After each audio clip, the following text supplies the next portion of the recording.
ખેડા એલસીબીનો સપાટો, ભૂતાલમાં દારૂના કટિંગ પર ₹65.91 લાખનો મુદ્દામાલ જપ્ત। નાતાલ અને 31 ડિસેમ્બરના તહેવારોને અનુલક્ષીને ખેડા જિલ્લામાં ચાલતી પ્રોહિબિશન ડ્રાઈવ અંતર્ગત એલસીબી પોલીસે બાતમીના આધારે વડતાલના ભૂતાલમાં દરોડો પાડ્યો હતો।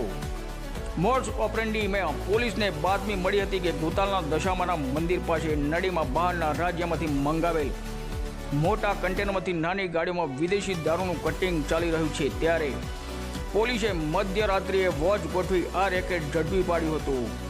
પોલીસને જોતા જ આરોપીઓ અંધારાનો લાભ લઈ ભાગવા લાગ્યા હતા। પોલીસે પીછો કરતા જ અમિત કુમાર ઉર્ફે અંબુ તળપદા રહેવાસી ભૂતાલને ઝડપી લીધો હતો। કન્ટેનરનો ચાલક વાહન ફસાઈ જતા તેને મૂકીને નાસી છૂટ્યો હતો।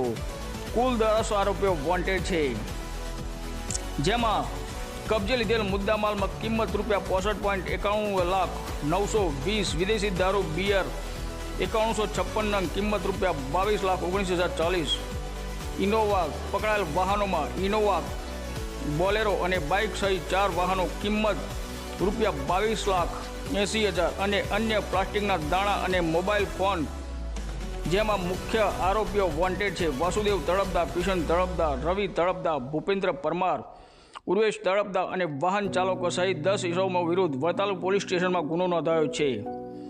આ સફળ કામગીરીમાં LCB PI Shri K R. Vekariya, PSI Shri J S. Champawat અને હેડ કોન્સ્ટેબલ કનકસિંહ સહિતની ટીમે કરી છે। રિપોર્ટર પ્રવીણસિંહ સોલંકી, ખેડા, નડિયાદ।